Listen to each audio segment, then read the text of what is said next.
Aimables téléspectateurs, ça a toujours été pour moi une joie immense de vous présenter cette émission. Alpha Lumière est le titre bien sûr que porte cette émission qui vous apporte la première lumière. C'est une émission d'enseignement, d'exhortation. Nous sommes en train de poursuivre une idée systématique. Comme vous le savez, je suis toujours accompagné du docteur Pierre-Simon Kabitoula qui nous disons Shalom papa. Shalom Michel. Vous êtes bien portant? Oui, ça va. Alors nous sommes prêts à pouvoir entamer la matière d'aujourd'hui. Mais qu'à cela ne tienne, nous pouvons faire d'abord un petit récapitulatif parce que l'émission qui était passée a suscité plusieurs questions, plusieurs réactions. Alors j'aimerais que vous puissiez faire un petit pas en arrière afin que nous puissions entamer la matière d'aujourd'hui. Ok, merci Michel. Je crois nous allons d'abord prendre le thème général. Oui. Nous avions commencé à développer des signes caractéristiques du vrai salut en Christ. Et le premier signe que nous avions développé, c'était le combat spirituel. Le deuxième signe, c'était la recherche de biens spirituels ou la recherche du royaume de Dieu et sa justice. Troisième signe, c'était la crainte de Dieu. Et aujourd'hui, nous allons passer au quatrième signe.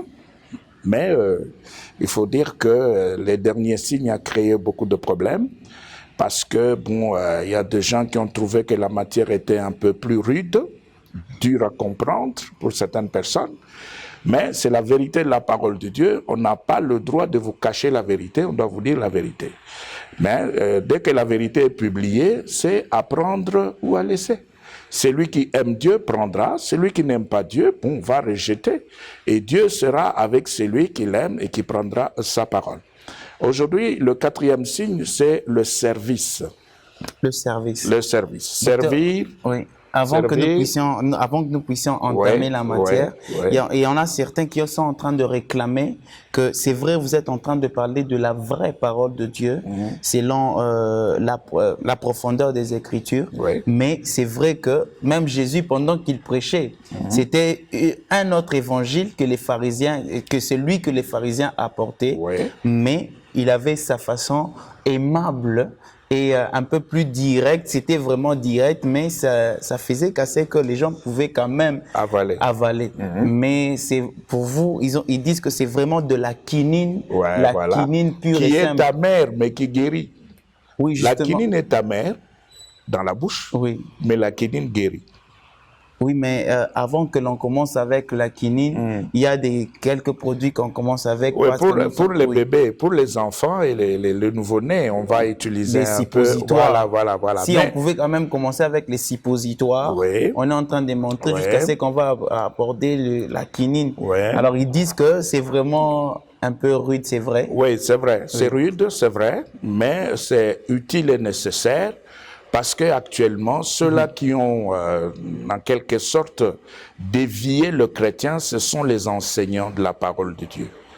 Et ça doit être rude pour eux, et très dur pour eux. D'ailleurs, je ne suis pas dur, je suis en train de présenter les choses avec beaucoup d'amour. Mais en réalité, on devait être beaucoup plus dur avec les enseignants qu'avec les fidèles. Parce que ce sont les enseignants qui déroutent les fidèles dans leurs enseignements. Quand un enseignant vient donner le message de prospérité, et le jour qu'on va lui dire que le message de prospérité est un message satanique, il se fâche.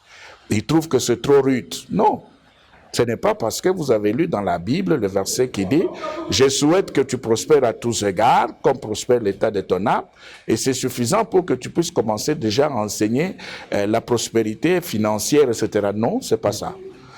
Vous voyez, alors pour de telles personnes, c'est dur. Mais nous savons que le Seigneur a ses fidèles qui embrasseront sa parole. Certaines réagissaient même pour dire, c'est vrai, on ne peut, par exemple, l'exemple que vous venez de mettre, on ne peut pas peut-être prêcher le message de prospérité, mais à la place, on peut. Voyez. Quand on donne déjà un autre système, on doit déjà montrer le bienfait aussi du nouveau système qu'on vient de présenter. Parce que, par exemple, la prospérité, tous nous savons que c'est attaché déjà au fait que nous puissions être au Seigneur Jésus-Christ. On n'a pas besoin de demander que le Seigneur nous fasse prospérer.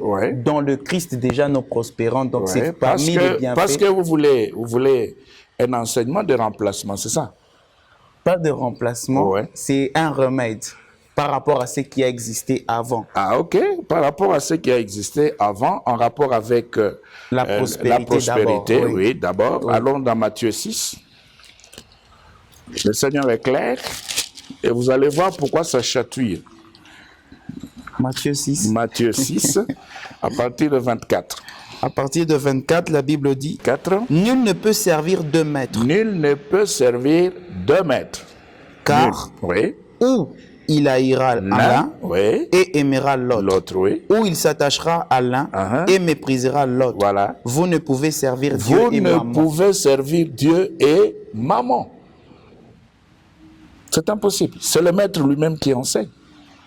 Maintenant, si vous descendez avec ce texte, vous arrivez au verset 28, écoutez ce que le maître dit. Et pourquoi vous inquiétez au sujet du vêtement? Oui. Considérez comment croissent les lits de champs. Dans le message de prospérité, on insiste sur l'habillement, sur l'apparence. Je suis fils du roi de rois, je dois bien m'habiller et je dois être richement habillé et bien me présenter. Vous voyez? Et alors on pousse les gens à la recherche de biens matériels.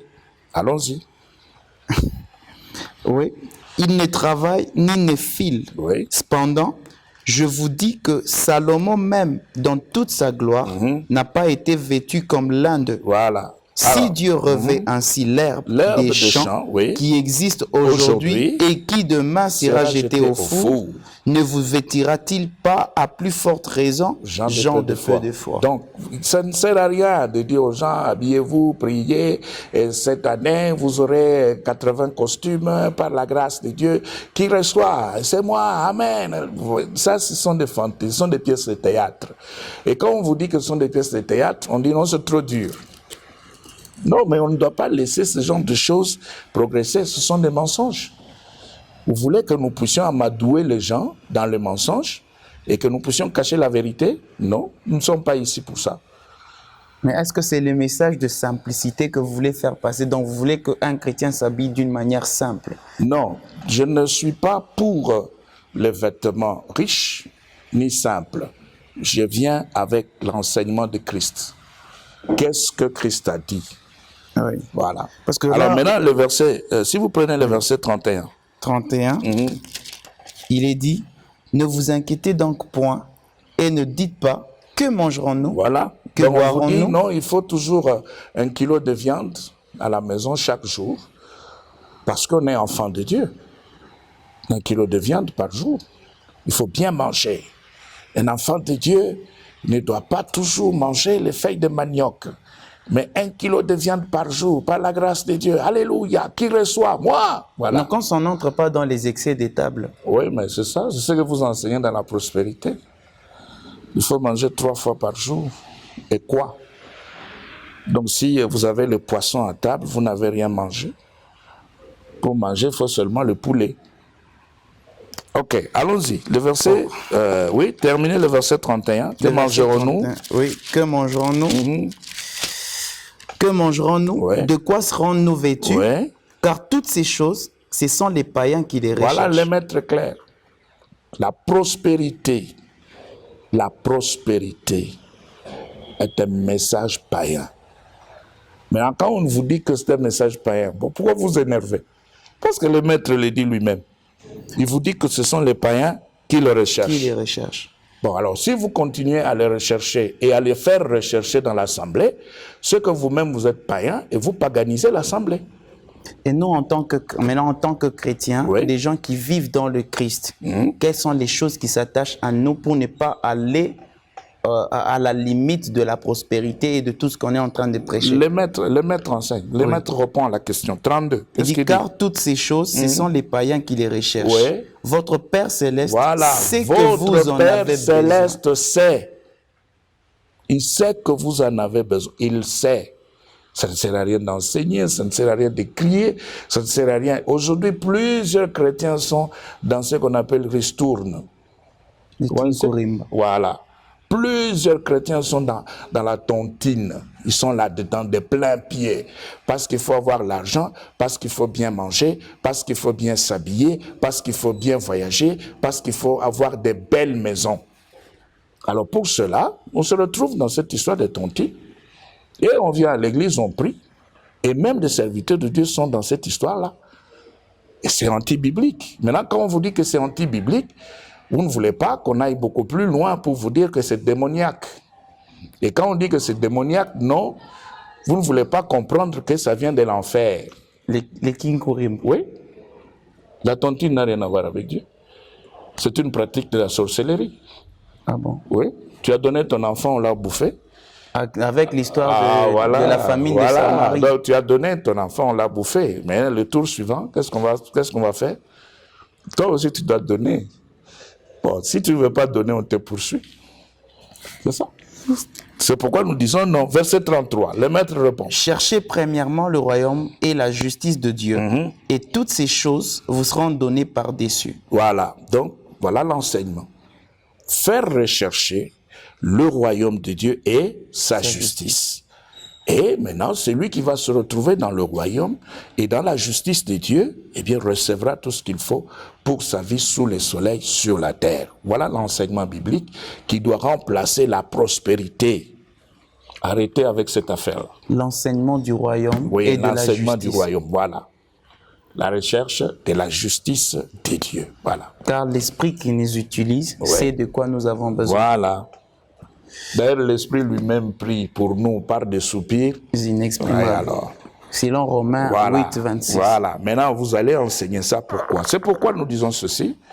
Après le combat spirituel, la recherche de biens d'en haut, la crainte de Dieu, maintenant, nous voulons parler du service. Le service. Oui, c'est-à-dire que celui qui a reçu la vraie parole de Dieu, qui s'est bien converti, qui a été bien enseigné, passe par le combat spirituel. Il se retrouve dans la recherche des valeurs célestes. Oui. Il vit dans la crainte. Il va commencer à servir. Il doit servir. C'est-à-dire, c'est lui qui lui montre le chemin, est déjà lui-même au service de Dieu. Et il lui montre les chemins pour qu'au finish, lui aussi puisse servir. Parce que Christ est venu, non pas pour être servi, mais pour servir.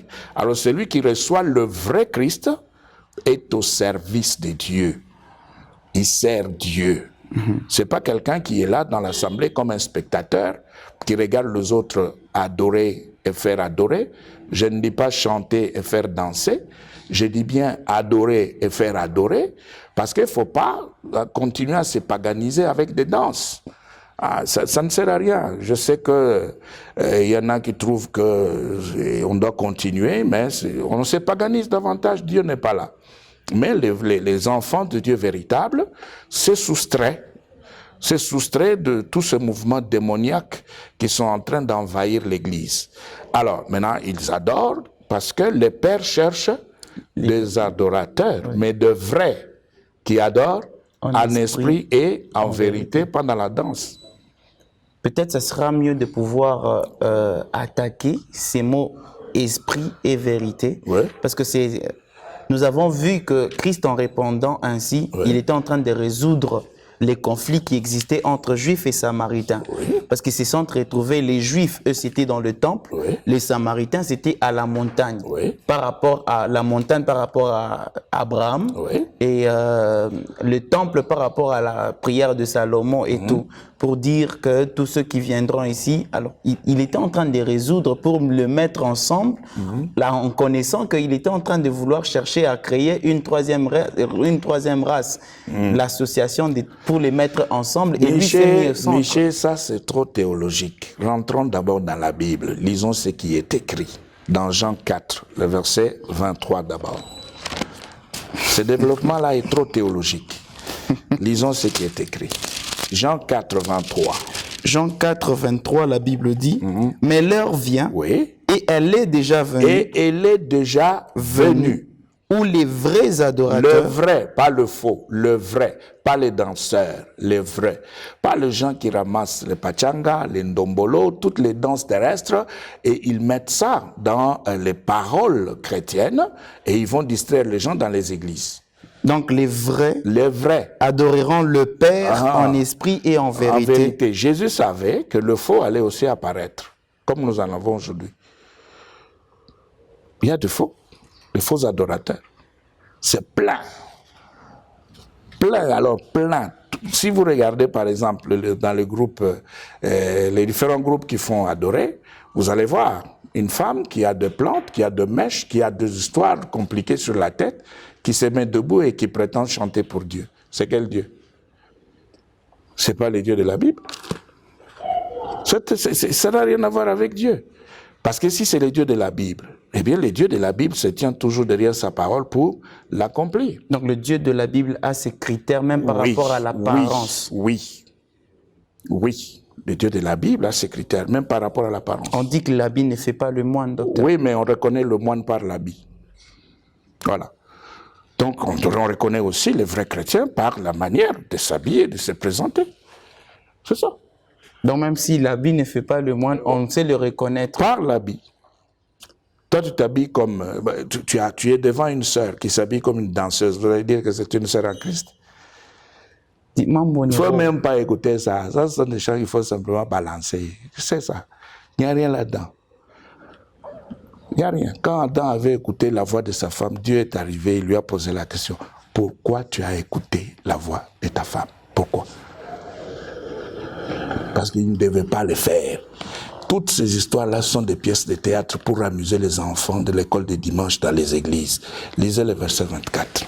Le verset 24, la Bible dit, Dieu est esprit. Il est esprit. Il est esprit. Dieu est esprit. C'est sa nature.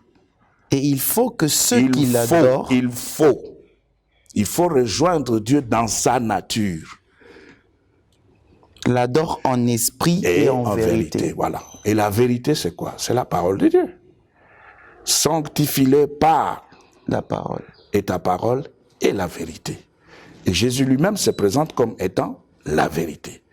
Mais maintenant, toi, tu ne peux pas adorer ou servir Dieu en négligeant sa parole, en faisant autre chose, en restant dans ce qu'on appelle mode.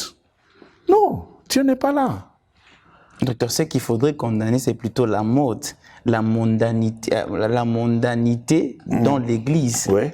Parce que nous savons nous tous que c'est un piège que le diable est en train de mettre. Les paniers de Russe, oui. Oui, comme vous le dites, c'est l'ensemble des paniers de Russe que le diable est en train de vouloir... c'est un filet que le diable cherche à jeter dans l'Église afin de pécher. Mais nous savons que c'est le pasteur, ça revient au pasteur. Ah, voilà, vous avez répondu. Exact. Ça dit que Satan lui fera son travail. Les fidèles entreront. Mais maintenant, chaque assemblée a un berger. Et le berger doit connaître la parole de Dieu. Le berger doit connaître les critères véritables de la parole de Dieu. C'est le berger qui doit enseigner parce que c'est lui le gardien de l'Église. C'est pourquoi on l'appelle pasteur. Un pasteur, c'est un berger, c'est un gardien. Dans l'ancien temps, quand les bergers gardaient les bêtes, où est-ce qu'ils dormaient? À côté, juste à l'entrée, là. Oui. Juste à l'entrée. Pourquoi? Parce que la nuit, quand une bête féroce cherche à pouvoir entrer pour dévorer, la bête doit d'abord traverser le berger avant d'entrer. À ce moment-là, les bergers se réveillent et ils commencent à lutter pour pouvoir protéger ses brebis. C'est ce qui s'est passé avec David quand David gardait les brebis. Voilà, c'est comme ça. C'est-à-dire que les pasteurs et les gardiens, et on ne garde pas l'assemblée de n'importe quelle manière. On garde l'assemblée avec la houlette et le bâton. Avec la houlette et les bâtons. Et la houlette, c'est quoi? La houlette, c'est la partie crochue qu'on voit souvent avec le bâton du berger. Et cette partie-là aide le berger à pouvoir faire sortir la bête qui est par exemple qui est coincée dans le buisson. Le berger ne va pas entrer, il met sa houlette à l'aide du bâton, et il tire la brebis et la brebis sort. C'est ça. Oui. Alors maintenant, quand on dit ta houlette et ton bâton me rassurent, ça veut dire que si je suis en difficulté, toi, mon Dieu, tu vas me faire sortir. Et si je m'égare avec ton bâton, tu me redresses. C'est la parole de Dieu. Docteur, vous nous avez enseigné dans le Nouveau Testament, c'est ça. L'action du Saint-Esprit est intérieure. C'est que bien que le pasteur prêche, la profonde conviction, c'est le Saint-Esprit qui la met pour l'obéissance à cette parole. Amen. Maintenant, vous êtes en train de parler, par exemple, par rapport à ces genres d'enseignements. Ouais. Donc, bien que le pasteur peut prêcher, bien qu'il peut se lever afin de commencer à condamner certaines pratiques, certaines sortes de vêtements, d'habillements que les sœurs, les frères entrent avec, c'est au Saint-Esprit maintenant de pouvoir mettre une ferme conviction. Oui, le Saint-Esprit fera le travail. C'est pourquoi il y a dans les églises l'intercession. On intercède pourquoi? On intercède justement pour ça, pour permettre à l'Esprit de Dieu d'accomplir la part de Dieu dans le cœur des auditeurs. C'est ça le grand problème. Mais maintenant, si par exemple, on n'a pas fait cela, on n'a pas donné l'enseignement qu'il faut, mais comment est-ce que l'intercession va fonctionner? Ce sera difficile, l'intercession ne pourra pas bien fonctionner. Pour qu'elle puisse bien fonctionner, le berger, lui, d'abord, enseigne la parole de Dieu. Et après l'enseignement de la parole de Dieu, les intercesseurs vont travailler et le Saint-Esprit va maintenant travailler le cœur pour le convertir. Voilà. Alors aujourd'hui, nous sommes en train de parler du service. On n'a même pas commencé. On n'a même pas encore commencé, on est revenu. Oui, on n'a même pas encore commencé. Est-ce qu'on peut déjà introduire, parce que je pense que c'est vraiment une suite logique. Oui. Alors, aujourd'hui, nous parlons du service avec Ésaïe chapitre 6. Nous commençons par là.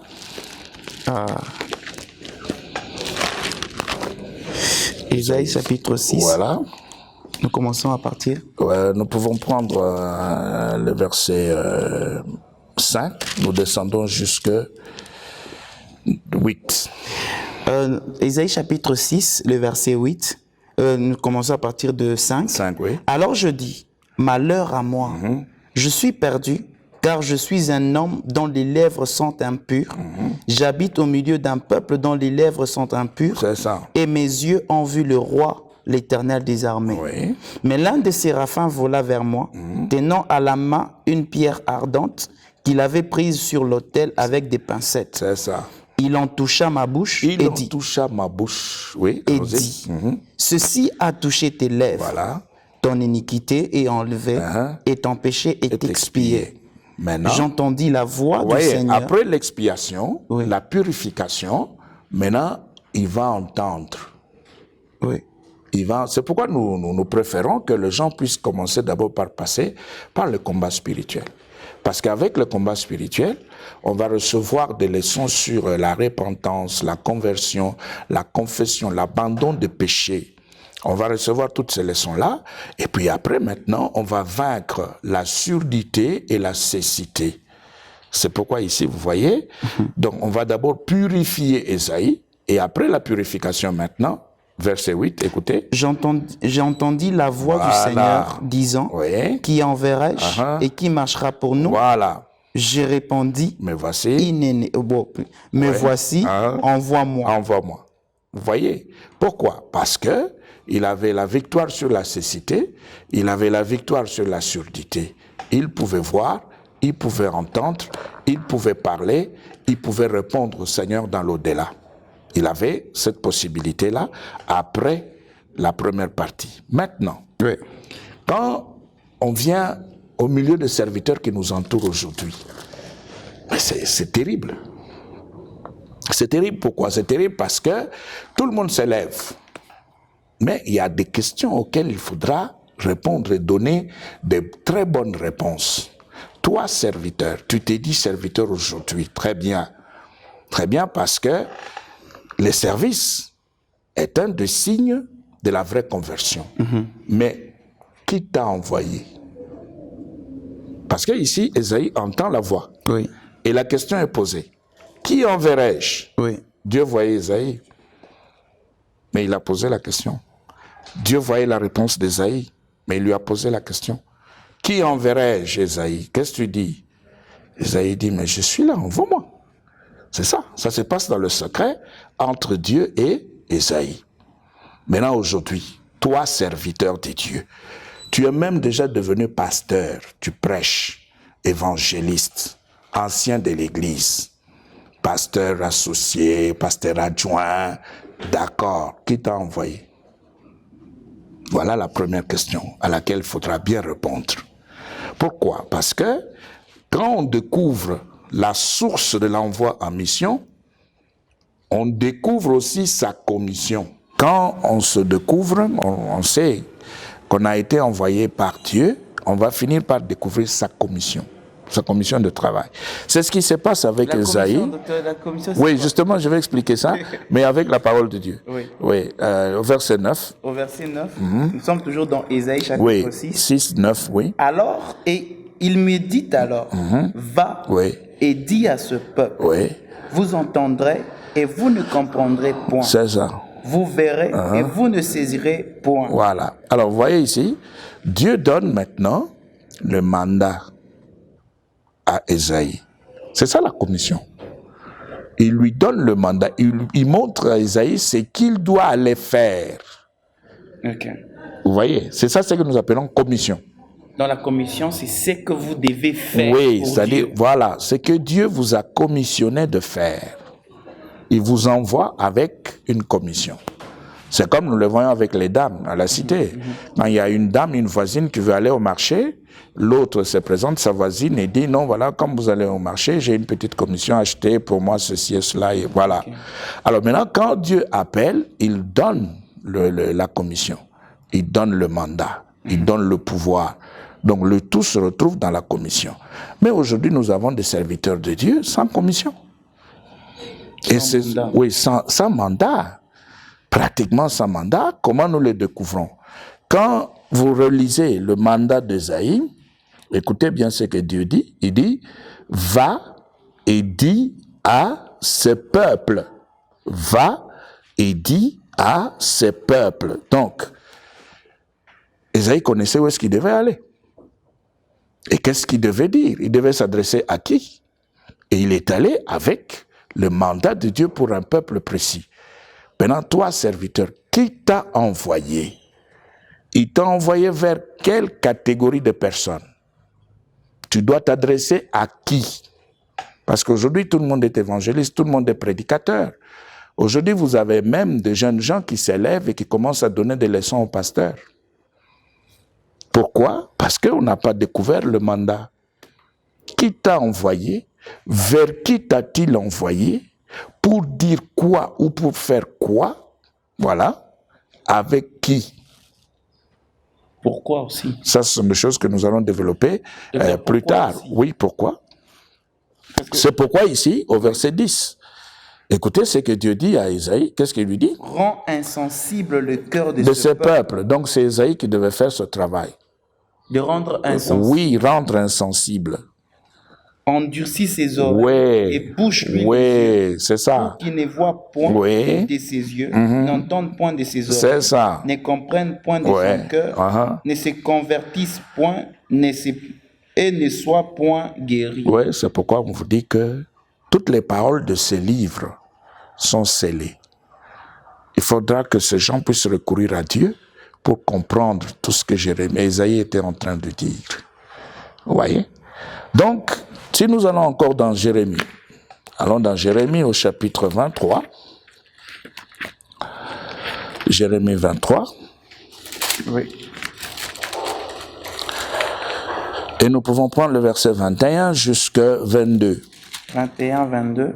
La Bible dit, je n'ai point envoyé ces prophètes. Voilà. Et ils ont couru. Je n'ai point envoyé. Ils ont couru. Je ne leur ai point parlé. Voilà. Ils ont prophétisé. Voilà, c'est ce qui se passe aujourd'hui.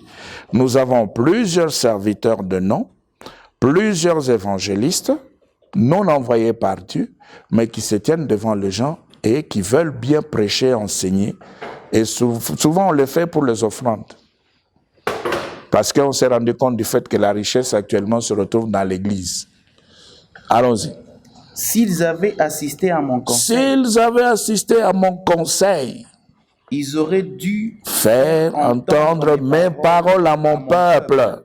Voilà. Et les faire revenir à leur mauvaise voie. Voilà. De la méchanceté de leur Voilà. C'est pourquoi nous disons ceci. L'enseignement de la prospérité n'a rien à voir avec Dieu. Ici, le Seigneur aime la sanctification. Il veut un enseignement qui ramène les gens, qui aide les gens à pouvoir abandonner le mal et que les gens puissent se rattacher à lui. Mais celui qui n'a pas été envoyé par Dieu, comment est-ce qu'il peut enseigner, pousser les gens à se rattacher à lui? C'est difficile. C'est difficile dans le service. Nous avons beaucoup de serviteurs et beaucoup de pécheurs dans les églises. Pas dans le monde, dans les églises. Beaucoup de pasteurs prêcheurs entretiennent des pécheurs. Et c'est pourquoi la danse, pour quitter l'église, il faut l'intervention de Dieu. Parce que maintenant, c'est les ndombolo sanctifiés qui commencent à battre le plein. Regardez. Vous allez voir. Il y avait un chant qui circulait ici, dans notre milieu. Ouais. Unibembeleze. Hein? Bon, et puis après ça, on nous a dit, mets-moi au dos. Mets-moi au dos. Mets-moi au dos. Dieu te met... Bon. Ok, allons-y. Il faut ici vaincre pour se découvrir. Alors, Dieu dit, 22. S'ils avaient assisté à mon conseil, ils auraient dû faire entendre mes paroles à mon peuple et les faire revenir de leur mauvaise voie. De la méchanceté de leurs actions. Maintenant, on ne s'occupe plus de ça. On trouve que si on en parle, on est en train de décourager les gens. On insiste trop sur le péché. On va faire pécher les gens en insistant sur les péchés. Il ne faut pas faire cela. Il faut parler de l'amour de Dieu et que les gens puissent voir Dieu. Et puis, dans l'entretemps, on est dans le libertinage. Au nom de la grâce, on est dans les libertinages. Aujourd'hui, il est très compliqué, difficile d'avoir des serviteurs de Dieu intègres. Ils sont là, mais un petit pourcentage. L'intégrité, c'est le niveau, le haut sommet de la sanctification. Oui. C'est le sommet. Le sommet de la sanctification. C'est pourquoi Dieu le dit à Abraham, il dit, marche devant moi et sois intègre. L'intégrité, comment vous la comprenez? Oui, mais vous avez bien dit, c'est le sommet de la mise à part. C'est-à-dire que je fais tout ce qu'il faut pour rester dans la parole de Dieu. Je ne vis ni dans la fraude. Non, je fais tout ce qu'il faut. Je l'ai dit bien. Tout ce qu'il faut pour rester dans la parole de Dieu. Oui, mais la parole de Dieu, c'est un combat. Ce livre que j'ai, ça, excusez-moi, ça a 1700... Oui. 1804. Oui, d'accord. Tout ça, donc c'est pris dans les Juifs avaient les 10 commandements et 613 recommandations. Mais ici, on voit connaître comment... Oui, mais non. D'abord, ce que tu connais là. Pourquoi tu ne le fais pas? D'abord, ce que tu connais, la volonté que tu connais là. Pourquoi tu ne la pratiques pas? C'est pas par rapport à moi. Non, oui, justement. Oui, chers téléspectateurs, ce que vous connaissez là, pourquoi est-ce que vous ne les vivez pas? Pourquoi est-ce que vous ne les pratiquez pas? Voilà. Pourquoi tu ne veux pas entrer dans la parole? Pour les traditions des hommes. Voilà. Donc, je crois, pour aujourd'hui, nous faisons... C'est un début. Ce n'est qu'une introduction en rapport avec les services, parce qu'on me fait déjà signe là-bas, en rapport avec les services. Et on va continuer, on va développer. Voilà. Merci beaucoup, docteur. Que Dieu vous bénisse. Amen. Merci. Aimables téléspectateurs, vous avez suffisamment été enrichis, bénis à travers ces enseignements. Encore une fois, nous revenons à vous pour vous dire si vous sentez que ces enseignements peuvent apporter un plus dans le corps de Christ, vous pouvez soutenir cette émission. Appelez au numéro qui est affiché au bas de l'écran, contribuez de votre manière, de votre façon. Et surtout, n'oubliez pas, si vous avez des suggestions, vous avez des questions, le numéro est affiché au bas de l'écran. Entrez, posez des questions. Si vous n'avez pas compris, ou si vous sentez qu'on doit rectifier quelque chose, si possible. Michel, j'aimerais dire ceci. Pour le soutien, non, ne soutenez pas. Écoutez d'abord. Que les gens écoutent d'abord. Écoutez d'abord. Oui, parce que les gens posent des questions en disant, mais c'est lui qui t'a envoyé sur le plateau, pourquoi il ne paye pas? C'est lui qui t'a envoyé sur le plateau, doit payer. J'ai dit oui, il paye. Gardez votre argent, écoutez d'abord. Vous payerez après. Voilà. Aimables téléspectateurs, écoutez. Oui. Vous payerez après. C'est ça. Que Dieu vous bénisse. Shalom. Merci beaucoup. Merci bien.